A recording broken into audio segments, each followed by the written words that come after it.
دیکھیے ہوتا یہ ہے کہ جو آدمی ایکسل کرتا کسی فیلڈ میں زندگی کے، وہ ایک تو سنگل ٹریک مائنڈ ہوتا بندہ، دوسرا ڈیڈیکیٹڈ ہوتا ہے، تو اپنے کام میں ڈوبا ہوتا ہے. اس پروسیس میں اس کی زندگی کے دوسرے پہلو سب کے سب اگنور ہو جاتے ہیں. یہاں پہ انسان کو ایک بیلنس قائم کرنا چاہیے. میں اکثر بیشتر ایک ایگزامپل دیا کرتا ہوں کہ آپ صلی اللہ علیہ وسلم اللہ کے آخری نبی تھے، آخری پیغمبر تھے، آخری رسول تھے، آج بھی ہیں.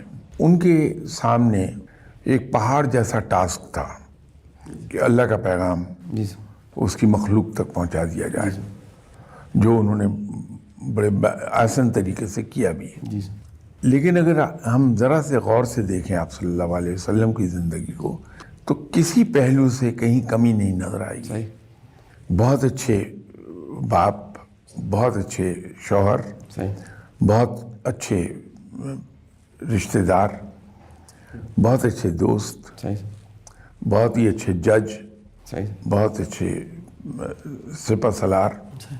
زندگی کا کوئی پہلو ایسا نہیں جہاں کوئی کمی ہو. اگر ہم آپ صلی اللہ علیہ وسلم کی زندگی کو غور سے دیکھیں، ایک چیز نظر آتی کہ آپ صلی اللہ علیہ وسلم نے اتنا اپہل ٹاسک ہونے کے باوجود اپنے دن کو، جو 24 گھنٹے کا دن، اسے 3 حصوں میں تقسیم کیا ہوا تھا. کہ پہلے 8 گھنٹے امور مملکت، فارن ڈیلیگیشنز اور صحابہ کرام، ان کے لیے مختص تھے. اس سے اگلے 8 گھنٹے فیملی لائف کے لیے مختص تھے، اور اس سے اگلے 8 گھنٹے آرام کے اور عبادات کے تھے. بیوٹی یہ تھی کہ وہ ایک دوسرے کو اوور لیپ نہیں کرتے تھے. جو ٹائم ہے جس چیز کا ہے وہی ہو رہی ہوتی تھی.